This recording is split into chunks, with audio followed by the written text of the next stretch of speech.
I'm Catherine Mazzone here on behalf of MojoStreaming, and I'm very proud and honored to welcome our guest, Eduardo Goncalves. He has been a long time conservationist, and he is heading a coalition now to ban trophy hunting, the importation. You want to get rid of all of it, don't you, Eduardo?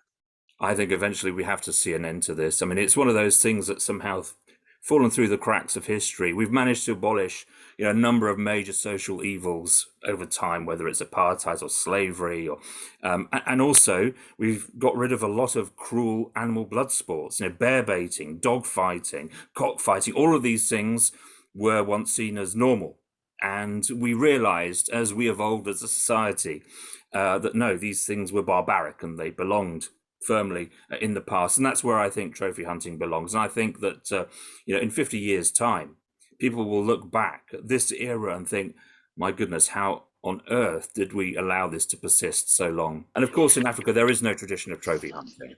This is Right. something that's completely alien to local culture. In fact, most people in Africa are bewildered and even angered by it.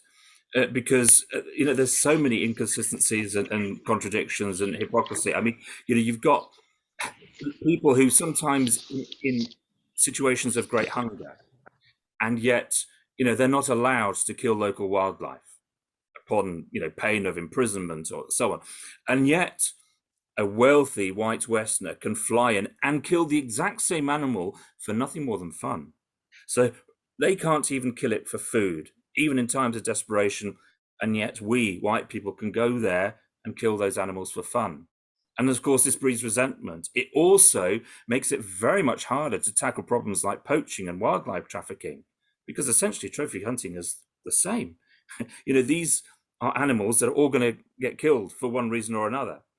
They are killed for their horns or their tusks, either to sell onto the black markets in Asia or to adorn the living room of a rich, white, wealthy hunter. But the end result is the same. The animal's killed and the tusks, the horns, or whatever have been taken away. So it is absolutely indistinguishable. And because of that hypocrisy, it just makes it so much harder to really tackle problems like poaching and wildlife trafficking. People say, well, hang on a second. You're telling me I can't do this, and yet this guy can just fly in and he can do this with total impunity. I don't get it. White people have been doing that for a long time, going in and doing whatever they want. Um, I think there's been a real Well, this is a shift. I mean, that's a really strong point, because this is a continuation of values and structures, power structures that have largely been done away with. It is a continuation of colonialism. It's a perpetuation and an entrenchment of those old elitist structures whereby it's the rich whites that own the land. Because when you go to Africa, let's say, to go and shoot a lion or a giraffe or an elephant or whatever, the company that you will book your holiday through and go on your trophy hunting holiday with is white owned. The people who own the land where the hunting goes on, they're whites as well. And so even though many countries in Africa, they now know democracy, they've now got majority black rule and so on, but actually those privileged whites who controlled everything and who were the settlers of the colonialists, they're still calling the shots, quite literally. And so that's why this is a so-called sport that is wrong in so many dimensions, not just because of the cruelty, not just because of the damage to conservation, but also how it fragments communities, how it perpetuates these inequalities and social injustice in these countries. Why then do we hear that there are instances in which these governments benefit? There are villages that get the meat, and it addresses local issues of problem lions or problem animals that have been killing villagers or destroying crops. If it doesn't benefit, where do we get this information? Where's it coming from? There are, of course, officials who benefit directly in Africa from trophy hunting, but conservation doesn't benefit, local communities don't benefit. And I know this because I've spoken to a lot of community leaders, to local members of parliament, to local councillors, and they keep saying, where are these so-called benefits? There's nothing literally, we actually go to the authorities and say, look, you say that you're getting money for building new buildings or repairing a roof or whatever it is. Well, we need a roof repaired. Can we have some money? And there's no money. There is never, they all talk about it actually as money that goes into a black hole. In other words, it disappears into the central government and never makes its way back into local communities and certainly doesn't go into conservation. And it wouldn't be able to fund conservation anyway, for reasons I can explain. I'm just going to take up a couple of the specifics that you mentioned there. For example, about distribution of elephant meat. Now, I've spoken to a lot of people in Africa, and they say one of their pet hates is when these white colonial guys turn up at their village, graciously donating buckets of elephant meat. They hate it because of the optics of it. This really patrician, here's the white hero coming in to feed the local Africans, please form an orderly queue. But also they just hate elephant meat. It's horrible. They say they have to boil it at least 7 times before it's remotely edible. And it's disgusting, it is terrible. And as for, problem animals or wildlife management, culling and all the rest of it, look, there's one thing that is wildlife management. There's another thing which is killing animals for fun. If you need to control wildlife populations, you bring in an expert marksman who can, as humanely as possible, dispatch an animal that is, or presenting some kind of threat or problem. You do not, go onto the open market and say, hey, look, trophy hunters, come and shoot one of these animals. They're called problem animals. And you just take it out. Because there's lots of reasons why this is really bad. Firstly, trophy hunters, by and large, are not expert marksmen. They are terrible shots. They're amateurs. And they usually shoot from a long way away because they don't want to get into harm's way. And they try to avoid hitting the animal, getting a brain shot, because that doesn't make the trophy look very good. What they try to do is to aim for what they call a heart-lung shot through the shoulder. If you're standing 200 yards away, you've got to count on that shooter being like a marine sniper. You got to count on the animal not moving. You've got to count on there being no wind.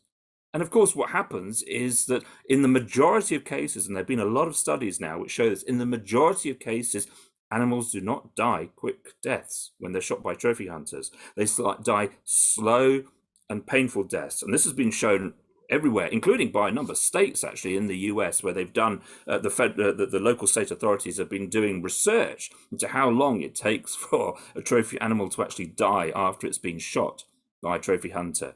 And in many cases, it's very, very slow, very painful. The hunters lose the animal, and this, of course, was what happened in the case of Cecil, the lion, who we're just about to celebrate yet another anniversary of the killing of this poor animal by that Minnesota dentist, Walter Palmer. He was shot in the evening by Walter Palmer with a bow and arrow. Why? Because Walter Palmer wanted to get one of these industry prizes for shooting big game with a bow and arrow. So they have all of these different prizes which incentivize hunters to shoot lots of animals. So, for example, there's one that Safari Club International is called the Hunting Achievement Award. To get it at the top level, you have to shoot animals from at least 125 different species. So not even 125 animals from 125 different species, and they've all got to be big enough to register for the records book. So, of course, they're also encouraging hunters to shoot the biggest animals, which then depletes the gene pool and causes really, really serious problems. In some ways, it's an even greater problem than the large numbers of animals that trophy hunters are shooting.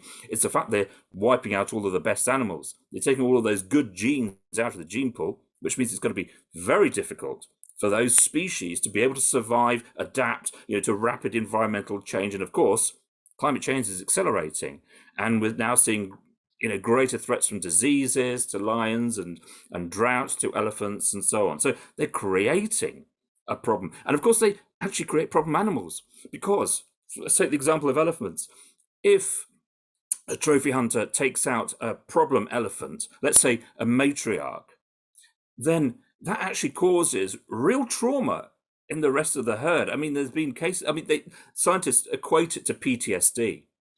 Or if you take out the male bull, the biggest male bull, then the herd is left without a father figure, and the behavior of the young bulls is quite similar to that of juvenile delinquents who don't grow up with a father figure in the family.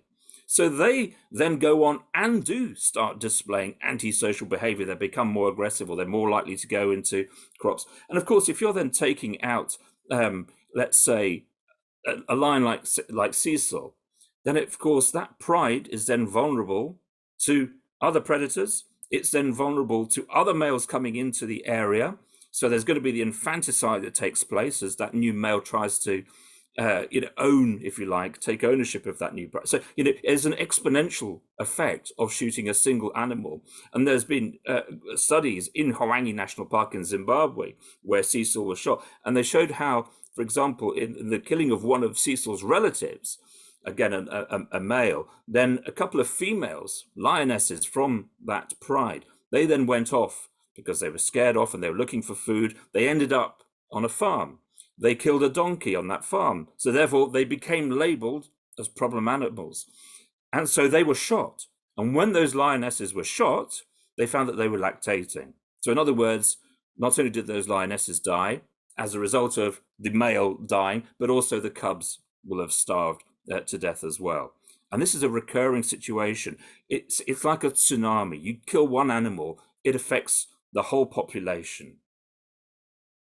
This is kind of difficult for me to hear. I'm really sensitive. I don't know why, but I think it's Well, important you're to get human, this information out. but this is the thing. And I sometimes talk to people about it, and we're all left with the conclusion that trophy hunters must come from another planet. They must be a totally different race to the human race because their morality, or the lack of it, their lack of empathy, is so completely alien to normal societal behavior, to normal human reactions. You and I sort of look at this and think, well, this is absolutely horrific. I mean, and you do all of that for your kicks? Because that's all trophy hunting is. This is killing a sentient live animal purely for pleasure, for entertainment. In what worlds do we consider that to be acceptable? My neighbor next door has got a lovely cat called Oscar, beautiful cat. If I was to go next door with a bow and arrow and shoot that cat, right, I would have the police on my door. My name would be mud. I'd probably be dragged through the streets. And frankly, rightly so. I'd go to jail. And rightly so.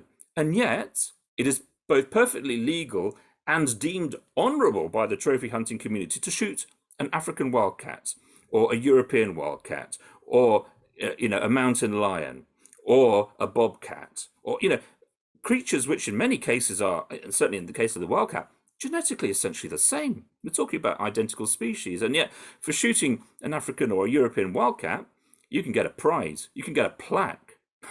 And this is why, because Safari Club International, for example, one of its many, and it has dozens of award schemes, is something called the Cats of the World. And basically you have to shoot 5 different types of cat species, and you've got a nice menu to choose from. So you can shoot a bobcat, you can shoot a Canadian lynx, you can shoot a mountain lion, you can shoot a lion, a leopard, a cheetah. There's fewer than 7,000 cheetahs left in the world. They've disappeared from 98% of their territory in the last few years. They're on the very brink of extinction. Yet, it is still perfectly legal to go and shoot a cheetah just for fun. Some of these animals have to be on the endangered species list. They are.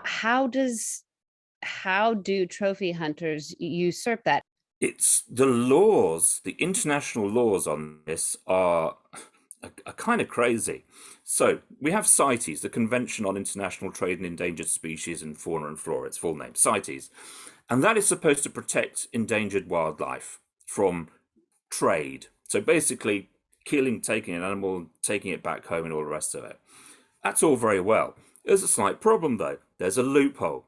There's an exemption, which says, well, technically when you shoot an elephant or a lion or a cheetah or whatever it is, that's not commercial trade. We consider that to be a personal or household effect. These are the words that are used. That's the language that's in there.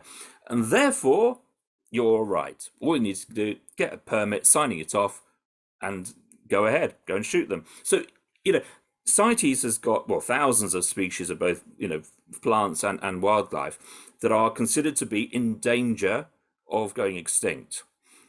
And yet, you can shoot them all. Even the ones that they have a different system of classification. You've got Appendix 1, you've got Appendix 2, Appendix 3, and so on. The Appendix 1 are the really endangered ones, those that are considered to be, most likely to go extinct. Cheetahs are on Appendix 1. Doesn't matter. You can still go and shoot a cheetah. You can still go and shoot a polar bear. We know that polar bears are threatened by climate change. There's around 22,000 polar bears left at the moment in the world. And we know that they already face this threat. And there's all sorts of discussions and talks and agreements and negotiations to try to curb these threats. And yet, at the same time, it's perfectly legal for you or I or anyone to pick up a gun, fly to Canada, and shoot a polar bear just for fun. And of course, one of the things that happens is that the illegal trade in wildlife benefits. It manages to use these loopholes. So polar bears being an example, but actually black bears, brown bears are an even better example. So people who like to get hold of gallbladders from bears because they're part of Chinese medicine, traditional Chinese medicine, so-called, although there's no scientifically proven benefits. But anyway, they are popular. So you can go and shoot a bear in order to acquire its gallbladder, for it to enter the market for traditional Chinese medicine. But yeah, then you just fill out a form saying you're a trophy hunter. All becomes perfectly legal. And that's what's happened in terms of elephant poaching in a lot of cases, even more so with rhinos. There's been some court cases actually which showed how big time crime syndicates were literally paying Vietnamese and Thai prostitutes and peasants, giving them $500 to get on a plane, go to South Africa, to shoot a rhino, pretend they're a trophy hunter. Many of them didn't even know how to fire a rifle. They actually had to get the professional hunting guide to take the shot. They didn't know what they turn up in these, sneakers and t-shirts and jeans, hardly hunting equipment. They'd never shot or held a rifle in their lives. But anyway, they were doing what was needed in terms of the international process. They were then claiming, yes, I'm a trophy hunter, and get that rhino horn or other body parts back to the smuggler, and it go into the Chinese trade. And rhino horns worth hundreds of millions of dollars were smuggled in this way. There was some of these crime syndicates have been shut down, but now actually some of these Chinese markets are getting it firsthand, if you like. They're not having to go through a middleman. So right now, at the moment, the biggest trophy hunters, in inverted commas, of rhinos are the Chinese. They're taking home something like a third of all the rhino trophies, supposedly as hunting. Now, the Chinese don't have any tradition of trophy hunting.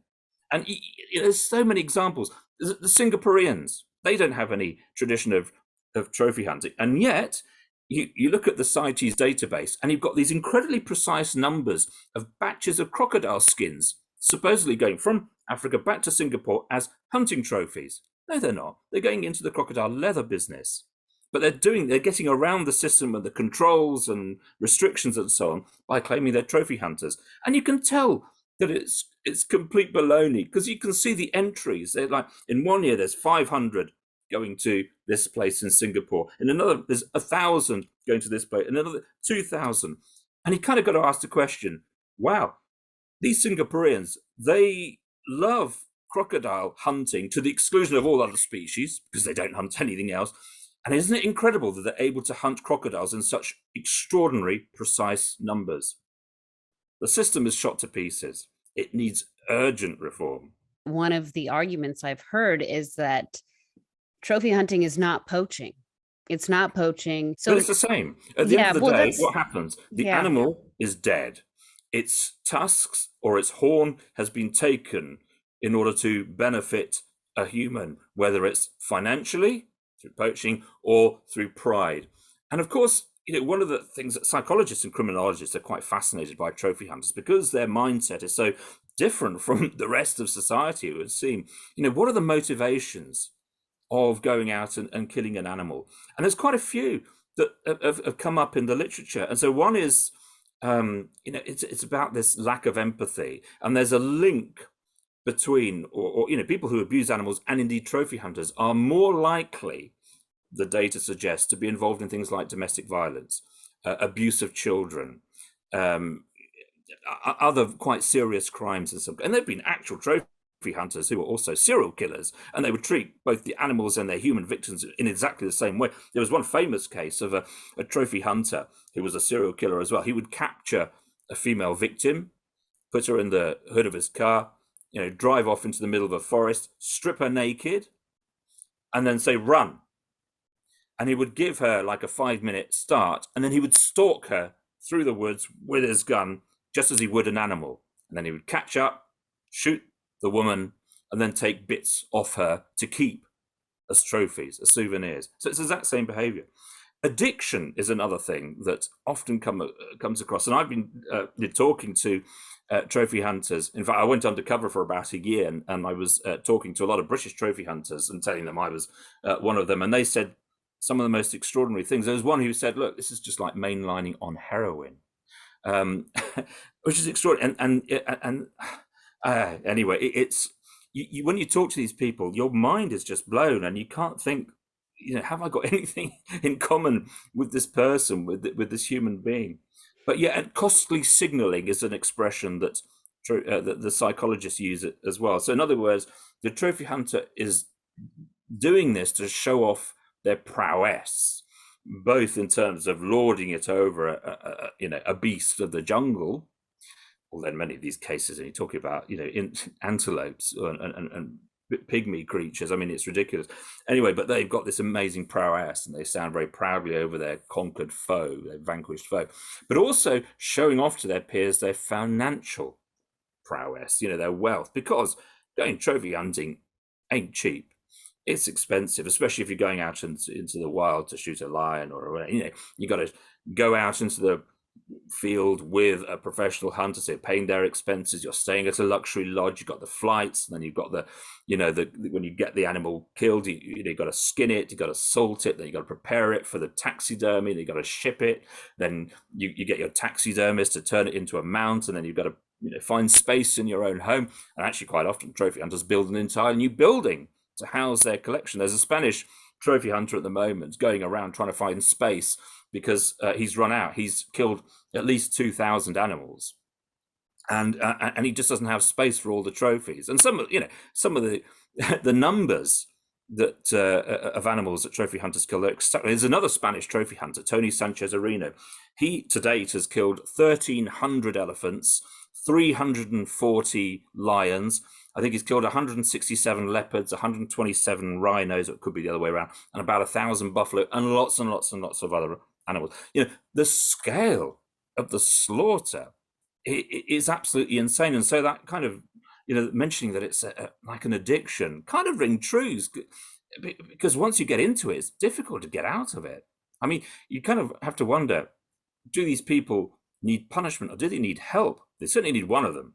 To me, it seems like, trophy hunting, once in a lifetime thing. You go over there and you get your big trophy, but it's not like that. No, some of these guys are going 2-3 times a year, every year, maybe even more in some cases. I mean, the scale is astonishing. I mean, a trophy hunter is killing an animal every 3 minutes at the moment, and it's just so widely available and openly available. I mean, you can go, for example, to a website called bookyourhunts.com.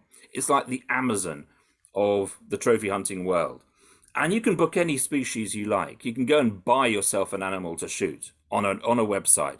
And there's no blocks. It's not illegal. It's totally above board. You can go and do this. You can go and check after this program, bookyourhunt.com. They've got hunts for at least 350 different species at the moment. I mean, you name it. You want to shoot a raccoon or a squirrel, as well as a lion or a camel or a kangaroo or a seal, an otter. It's there. It's openly available. And you want to shoot a beaver, a badger, a bear, a wolf, a moose. You can, go hunting with a pack of dogs to chase a moose. You can get reindeer. The list just goes on and on. I mean, it is absolutely astonishing. But the trophy hunting industry actually works quite hard not to make this widely known. You don't sort of see a big lobby presence openly championing trophy hunting, even though it's a very big and powerful industry. They get these proxies and they create these fake front groups and so on.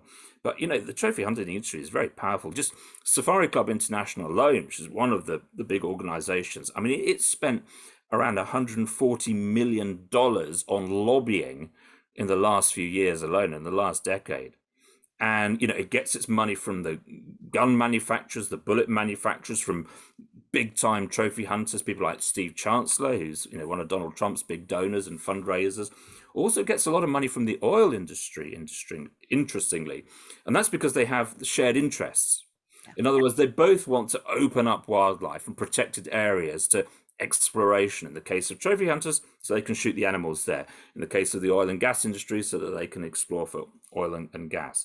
And then they put a lot of that money back into working the political system. So Safari Club International's PAC, its Political Action Committee, is one of the biggest election campaign donors in the US. It's got a bigger PAC than big brands like General Motors and Delta and American Express. And that money, of course, buys influence. And they're very smart about where they put their money. I mean, they've been putting money in recent years. I know they put into the campaign coffers of people like Ryan Zinke, who then went on to become the Interior Secretary, whose department is responsible for issuing hunting permits and import licenses. It went into the campaign coffers of Sonny Perdue, who was the Agriculture Secretary, who again was responsible for hunting legislation.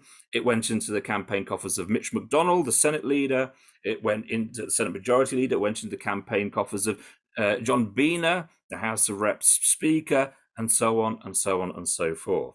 So they're very savvy. And then, of course, they fund these arm's length campaigns. One of the most extraordinary, and it's very relevant, particularly because of what's happening in Britain and elsewhere at the moment. So Safari Club International put a lot of money, I mean, we're talking about $1 million plus, into funding a campaign run by a fake conservation group called the Inclusive Conservation Group, which was owned and set up by a major trophy hunter who was also the head of a major trophy hunting lobbying group himself, a guy called John Thodos. And the Inclusive Conservation Group, on behalf of Safari Club International, it ran what it openly called a misinformation campaign, and the documents are in the public domain, so it's all there. It's all legally, confirmed.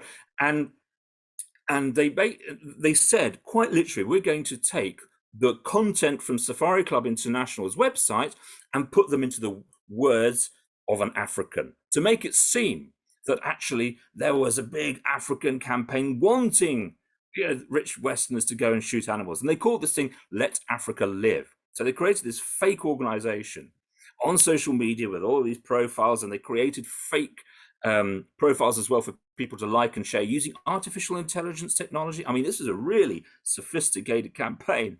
And they created all of this content for social media and was sharing it all around. And it all comes from these documents which talk about misinformation. But they were then putting these supposedly African messages out there. But of course, it was all being written by a right-wing political consultant down in Arizona. Indeed, it all got exposed. There was a big investigation by the Stanford Observatory, which does a lot of, it's respected for its, research and investigations and what goes on social media. Facebook and Twitter ended up kicking these platforms off their platforms altogether.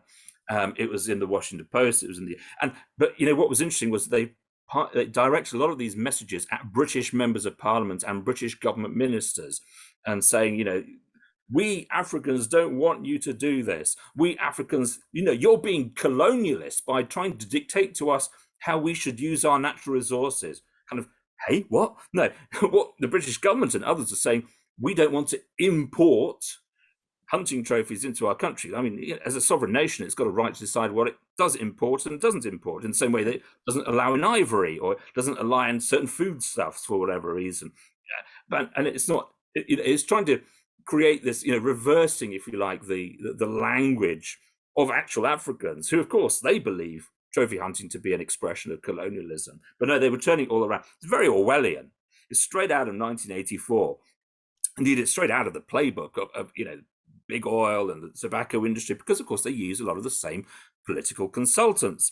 Companies like Crossroads Strategies, which represents a lot of the oil industry, the tobacco industry, and so on Capitol Hill. So they're playing the same playbook. I mean, you might not remember, but years back, the tobacco industry first claimed that there was no link between smoking and serious lung disease like lung cancer, that there wasn't scientific evidence. So it tried to sow doubt into the minds of the jury, the public. Also said, oh, and doctors recommend X brands, saying in some way that Right. it was something endorsed by the medical community, therefore a healthy product.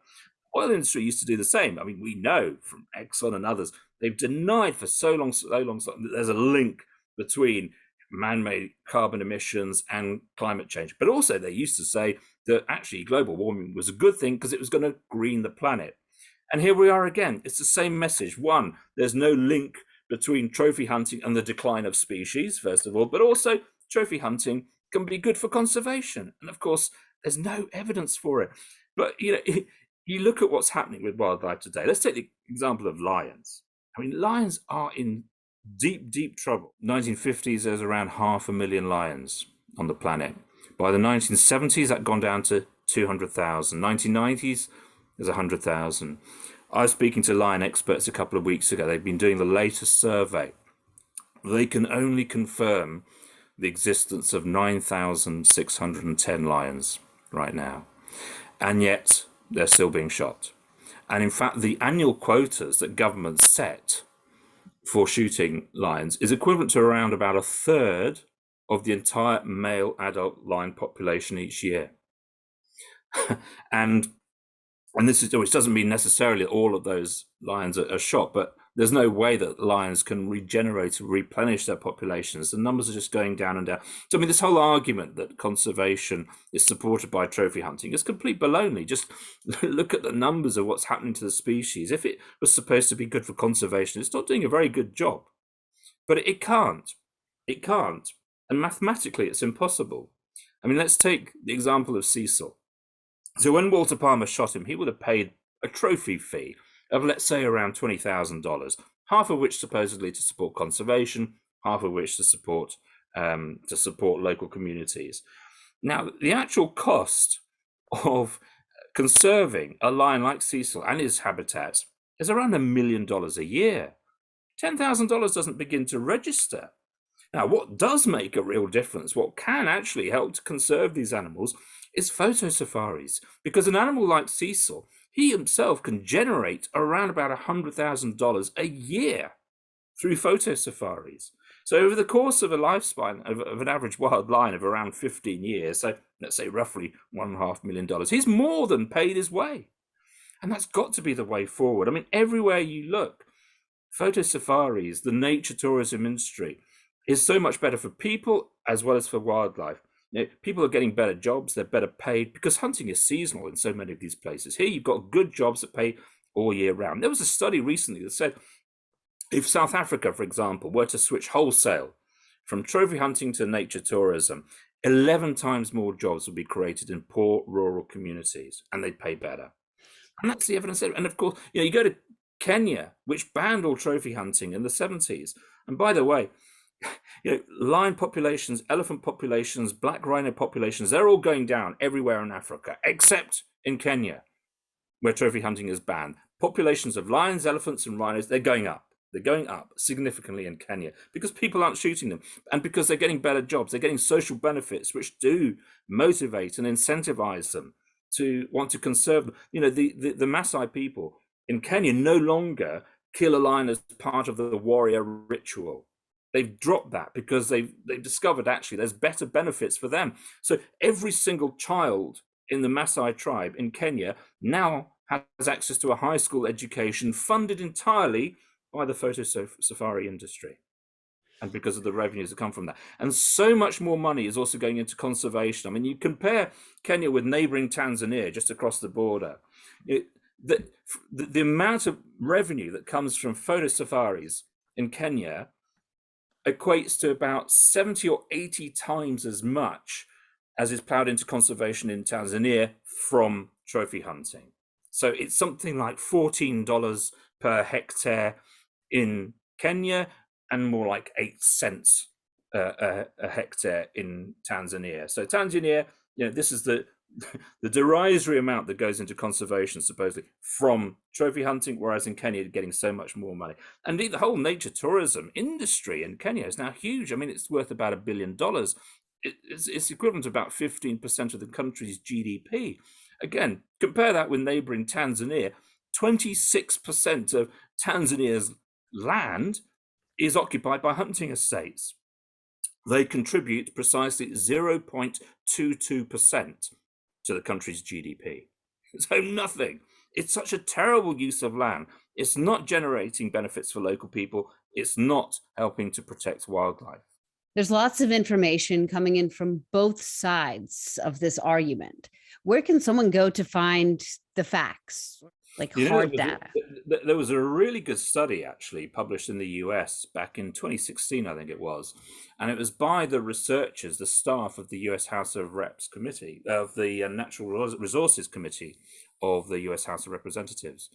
And essentially it said, okay, the trophy hunting industry says that trophy hunting brings all of these social and environmental and conservation benefits. Well, let's go and have a look. And it took the pilot, the flagship projects, the ones that the trophy hunting industry says, look, you see, we have this and it's great and gives money to people and is great for conservation.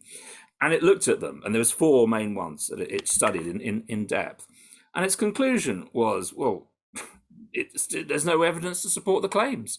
You know, you could, in one of the projects, perhaps say that there are some benefits, but it's certainly not a logical consecutor, if you like, a sequitur of as a result of trophy hunting being there. So trophy hunting cannot be relied on to support conservation was essentially the conclusion of the report. And it said that, you know, the claims of its benefits of conservation were much easier to find than the evidence to support it. So these were, you know, this was a very thorough and measured, you know, it wasn't done by people on this side of the argument or that. They just looked at the evidence. And the evidence was that, well, it didn't stack up. The claims weren't there. I would say that's a good place. I think it was called Missing the Mark. As I say, it was written in 2016. And it was a report for the House of Representatives Natural Resources Committee. So in very sort of measured political language that researchers, you know, scientists often don't deal in black and white, but, you know, in that sort of, you know, shades of gray, and we sort of balance things up. It's one of the best, well, it is the best report that I've seen that looks at those claims made by the hunting industry and scrutinizes them to see if they actually stack up. There's also an IUCN scientist who has been researching this for some time, called Dr. Bertrand Chardonnay. And he again has looked into the economics of the hunting industry and photo safaris and looked at, you know, what's the reality behind the claims of both sides of the argument. And you know, he deals in hard statistical evidence, figures, numbers, things that you can't contest. And the data that he has trawled through and pulled together is again very revealing, and shows, on the one hand, the paltry contributions generated from the trophy hunting industry versus the very real and tangible consequences of the photo safari industry. You know, at the end of the day, a species like lions, if you were going to try and fund conservation through trophy hunting, you're talking about an absolutely enormous number of animals that would have to be killed. So scientists say that in order to protect the lion species, that the cost of that is going to be about $1 billion a year. Well, if you look at the amounts that come from trophy fees, and assuming, which of course doesn't happen, but assuming that every single penny of the trophy fee goes towards conservation, that's meant to go to conservation, does actually go there. If that were the case, you'd have to shoot something like 100,000 lions a year, which has got 2 very obvious problems. One, public opinion ain't going to support that. Secondly, that's actually 10 times as many lions as actually live in the wild today. Yeah, there's not enough. So it's you know, it's a completely illogical argument. You've written a lot, 4 books now about trophy hunting, and they're all different. And you also mentioned you went undercover, which obviously it takes a lot of dedication. So what first got you into trophy hunting, and what then inspired you to go undercover? Well, the way I got into trophy hunting was kind of almost by accident. I was reading some press reports, and then something cropped up on Agence France Presse. It was a report coming out of Botswana saying that they were going to be bringing back elephant trophy hunting, which made me think, what? That means that elephant trophy hunting was happening, and what else is happening? So I started looking into it, and that's when I, of course, stumbled onto the colossal size of the industry. And it is an industry.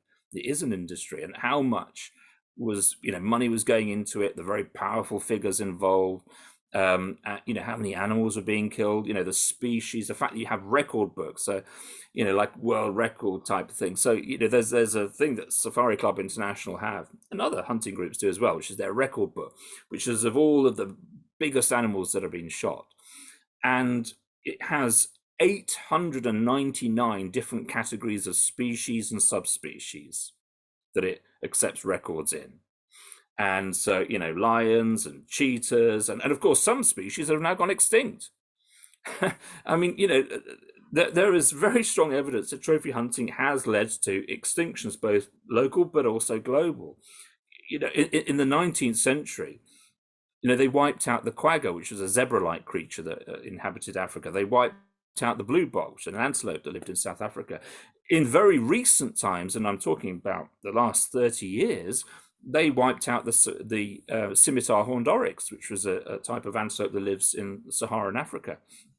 And other animals, the Dorcas gazelle and addax are right on their very last legs, and the Dharma gazelle. Anyway, many species, they're right on the brink, and trophy hunting has absolutely had a big part to play. In the 19th century, trophy hunters from mainly Britain wiped out 20 million animals in one go. And of course, that will have had an impact on species. Anyway, so that's how I kind of stumbled onto it.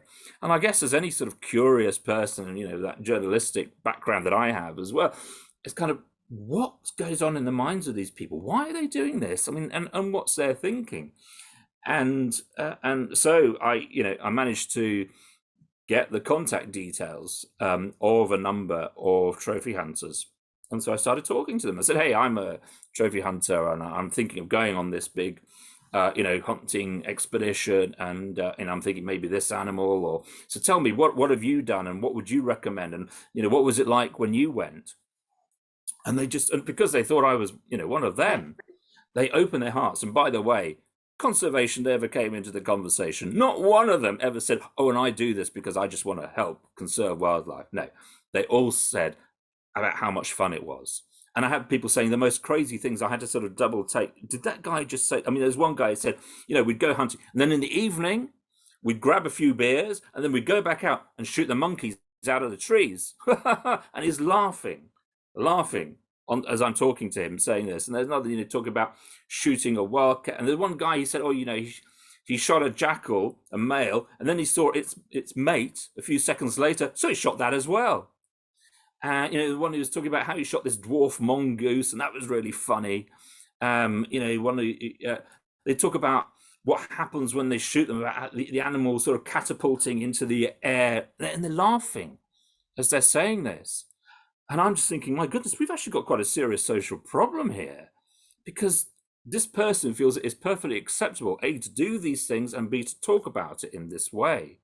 And that's when I started then connecting with criminologists and psychologists, and I've got a sort of background in criminology as well, and asking them, what does this actually mean? I mean, what does it say to you? And they're saying, look, this is serious. We can't just take this as a joke. I mean, this is no joke what they're talking about. And so it certainly wasn't easy, because you're trying obviously to relate to these people and respond to them in the way that they would expect you to respond if you were a trophy hunter, which of course is anathema to the way that most people would respond. Most people would think, people wouldn't say this kind of thing in normal conversation. And one of the really interesting thing was, it was like there was a sense of relief that they could finally speak to somebody about their adventures without feeling shameful. because they know that in normal society you can't say these things and do these things, and certainly not without being shunned or No, being but they can criticized. post the photos all over the place. It's Yeah, different, I'm sure, when you hear some of the descriptions that I saw on your site. yeah. Horrific. And and you're constantly thinking, I can't believe that people can actually say, I mean, I've got to rethink the identity of humanity, because I just feel so completely different to this person. But then you're digging into it, and you find some of the most barbaric things. The whole of trophy hunting is barbaric, and then you get into the really hardcore. It's kind of like ultra snuff porn, right? So, for example, you can go to Texas on what they call these heli bacon holidays. So you can go up in a helicopter with a machine gun, and you can fly around and shoot as many pigs, wild pigs, as you can. And you've got these people raging about, and again, they're talking about it on the internet. You go to these people, and they call it the hog apocalypse, and they have all these crazy names for it. Heli bacon. These are the names of some of the companies that operate. Literally, you will go up in a helicopter, fly low over these wild pigs, and shoot them with a machine gun. Right. And also you've got these exotic places, mainly again in Texas, where they've got wildlife from all over the world. You can go to Texas to shoot a zebra.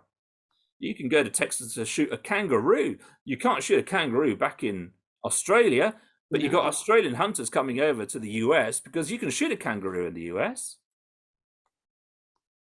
How did that experience change your technique or perspective in a way that's given you an advantage in the fight? That's a good question. I have to think about that.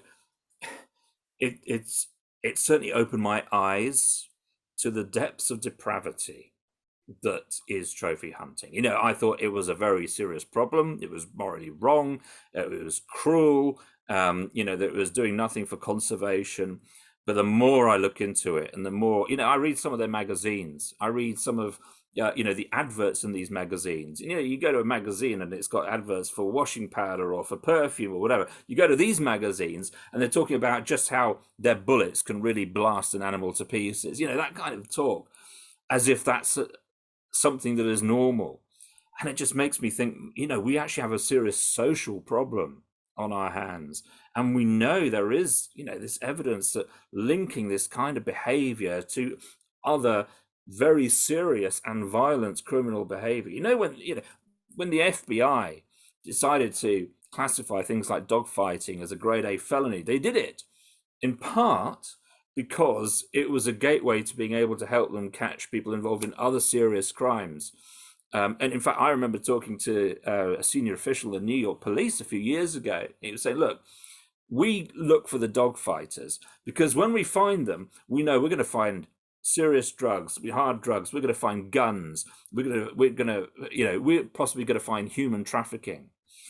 I remember I went and actually talked to a government minister here, and this was again about dogfighting in Britain, and he was, of course, expecting me to sort of give the usual kind of boring animal friendly talk about how this was horrible and so on. And I went and said, look, we're doing an investigation at the moment into dogfighting. The people involved are also involved in radical Islamic groups. And boy, did I get this guy's attention. And, he began to understand that, this was a form of criminality like any other form of very serious criminality. And you do see that. I mean, I was involved in an investigation which eventually, and it was on the BBC and so on, eventually broke up Europe's largest dogfighting crime syndicate. And they were organizing, dogfights with prize money of like $50,000 a shot. And they were moving animals around and breeding them and all the rest of it. And we eventually broke it up. And it was that was pretty harrowing. You saw a side. I mean, because obviously we were witnessing what was happening to the dogs, and indeed, I got to know some dogs that had been rescued, some that had been used as bait animals. So literally tied down, and the fighting dog would be encouraged, and taught how to attack a fellow dog and rip this animal to pieces. Awful, awful, awful. But there's no difference between that and trophy hunting. The mentality is the same. It's the complete lack of compassion and empathy for a sentient living creature. It's feeling that somehow we lord it over other creatures, that we have a right to do this. Trophy hunters often talk about this as their rights, their right to shoot whatever they want, their freedom to choose whatever they want, wherever they want, whenever they want. And that's why they're campaigning in the US and elsewhere to actually expand the list of species that they can shoot for fun, to expand the areas where they can go and shoot, expand the days of the week, the calendar, the time of the year that they can go and shoot, even lower the age limits for children to be able to go and shoot. And there's a lot of work going on at the moment by the industry to recruit children. The NRA and other organizations have youth hunting camps where they teach children to shoot and how to kill animals, and then they get given a goodie bags at the end of it with guns and knives and a chance to go out on an actual hunt, etc., etc. And they're teaming up.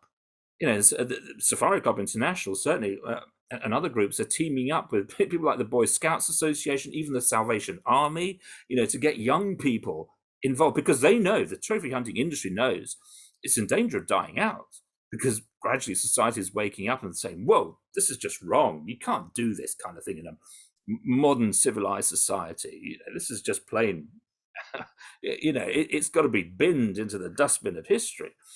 And so they're kind of, the age profile of these trophy hunting organizations is getting pretty old. And so there's smaller and smaller numbers going to their big conventions, like the Safari Club International Convention each year, which is like the big show.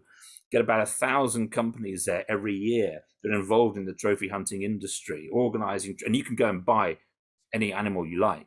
And in fact, they have these auctions at the convention where companies donate an animal hunt, and Safari Club International then auctions that hunt, and that money is used for its lobbying campaign. So, for example, this year, they were auctioning off polar bears, they were auctioning off leopards, anyway, all sorts of animals, just to raise money to fight, for example, what the British government is looking to do, banning imports. And, and of course, this is something that's, there's a number of countries now looking at this. So it's desperately fighting this rear guard, and is working very hard to try and engage young people. And so they encourage, there's a lot of trophy hunting companies in Africa where you can go as a whole family and shoot a bucket load of animals, 13, 15 animals for the whole family to shoot. Young children are taught how to shoot an animal. I've got pictures, horrific ones of, kids that are 8, 9, younger actually, with a dead monkey that they've shot. And by the way, primates are really popular with trophy hunters. And that is perhaps, there's nothing about trophy hunting that isn't shocking, but this is shocking in a different way because primates are so close to us. Genetically, we share so much of the same DNA, and yet some of the most popular animals shot by British and American trophy hunters are primates. Shakma baboons, Hamadryas baboons, vervet monkeys. They love vervet monkeys. It's one of the most, they're tiny little beautiful monkeys. People like to shoot them.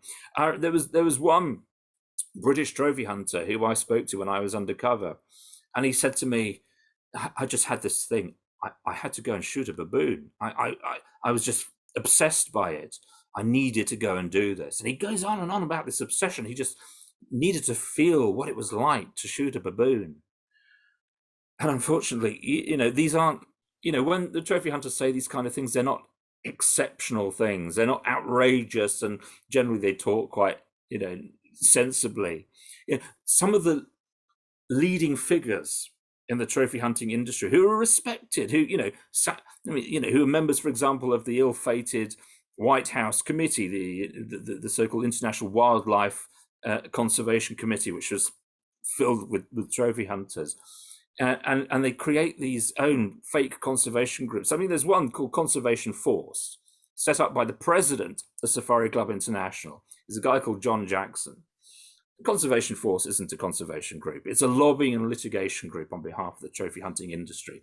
It took the state of New Jersey to court when New Jersey tried to ban trophies coming in from its seaports and airports. It took Delta to court when Delta said, we're not going to transport black rhino trophies and other endangered trophies. It's constantly taking, the US government to court, the Fish and Wildlife Service, etc., etc. It fought a campaign with Safari Club International. It's called the Fighting for Lions campaign. Now you hear that and you think, wow, great, they're going to try and support lions. No, it was fighting for the rights of trophy hunters to shoot lions. What they wanted to do was, there was a lot of talk about lions being classed as endangered by the IUCN on the IUCN's red list, by CITES as an Appendix 1 species, by the US Fish and Wildlife Service in the Endangered Species Act, and so on. So they ran this $2 million campaign to stop lions being classed as endangered, even though, as we know, their numbers are just going through the floor. There's just a complete collapse of lion numbers. So the Fighting for Lions campaign was to try to stop lions from being classed as endangered, because then it'd be much harder to legally shoot them for fun. And this is the way. So, and John Jackson, who heads up this organization, he's one of the world's most prolific lion and elephant hunters. He's written openly about, his delights when he shot a lion. He describes in quite detail, how the lion's head explodes in a cloud of smoke. He says there is nothing more intimate or satisfying in life than an elephant hunt. And he's got his name all over the record books and so on. Now, this is the measure of the guy. And yet, he has been allowed to sit on the IUCN Lion Working Group. So this is the committee within the global conservation community which decides, should lions be classed as endangered? What should we be doing? What should we be telling governments to do? What money should be there to conserve lions? And he sits on that committee, and various other members of his organization, and they're all, many of them are record-breaking trophy hunters. They're sitting on official committees within IUCN, within CITES, within the UN. And they're actually insiders within the system. So they're helping to rig the system in their favor, in the trophy hunting industry's favor. And so when you started by asking me, hey, surely these animals are endangered, some of them, how is it legal to shoot them? There's your answer. These people are actually at the heart of the system, making the decisions and ensuring that trophy hunters are literally still being allowed to get away with murder. Reviewing your achievements, it appears you've made a lot of progress just as an individual by increasing awareness. Forgive me for saying this, based on what you've just explained, it sounds like a nearly losing battle. So how do you move forward without feeling defeated? I don't think I'm fighting a losing battle. I think I'm winning, but it's slow because I'm starting at the very beginning. And the trophy hunting industry has worked very hard to keep this under wraps. It's not something that's talked about generally on the news every day. And the first step, as you know, whether it's policy change or getting public reaction, is education. It's awareness. It's telling people what's going on. And so the first stage of our campaign is exactly that. It's revealing the truth. It's showing what these people actually think, what they say, what they're doing, the cruelty behind it, the fact that you can win prizes for shooting large numbers of animals or shooting big animals with just a pistol. There's a prize that Safari Club International gives you if you shoot big animals with either a longbow or a pistol. I mean, it's crazy. There's so much of this that still isn't known, and so we're working very hard to get that in. But I think we've just made a really important first step, which is we've convinced the British government to introduce a bill that's going to ban the trophies of pretty much all species coming back to Britain.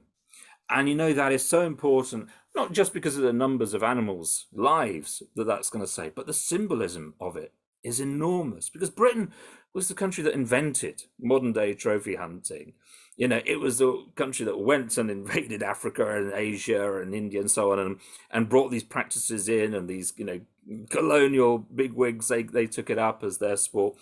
And also kind of introduced the Americans to it as well, because when Theodore Roosevelt did his big year-long journey around Africa, and him and his son Kermit, they shot over 500 animals. It was on a trip organized by the British authorities. I mean, Theodore would sit in this chair that was mounted on the front of a luxury train, and he would sit there with his rifle, and he'd shoot something and then get the train to stop so that he could get the animal. But that was with the permission of the British authorities in Africa, who helped him to do that. But yeah, so Britain, it kind of introduced the sport, it expanded it around the world, and of course Britain still has those very strong linguistic and cultural and historical links with countries like South Africa and other Southern African countries, but also with the States and Canada, New Zealand and Australia, where trophy hunting goes on.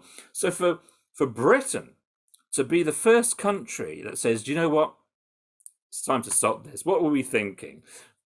We've got to call an end to this. That sends shockwaves, and that's why the trophy hunting industry is so scared about what's going in Britain. That's why they're so desperate and running these, false flag campaigns, these fake news, disinformation initiatives. They are desperate to stop what's happening in Britain because they know it's going to spread from there. In fact, it already has. About 3 weeks ago, the parliament in Belgium voted unanimously, and I repeat, unanimously, all the parties, to ban hunting trophies from coming back to the country. And they are implementing a law that's almost identical to one that was introduced in the Netherlands next door a few years ago that bans most species, not all, but most species. And there's other countries where this is now on the political table. This is being debated in Germany, in Sweden, anyway, in all sorts of countries. And of course, even in the US, there's been legislative drafts that have been pulled together. They're going through the House of Representatives. There's people in the Senate who are listening.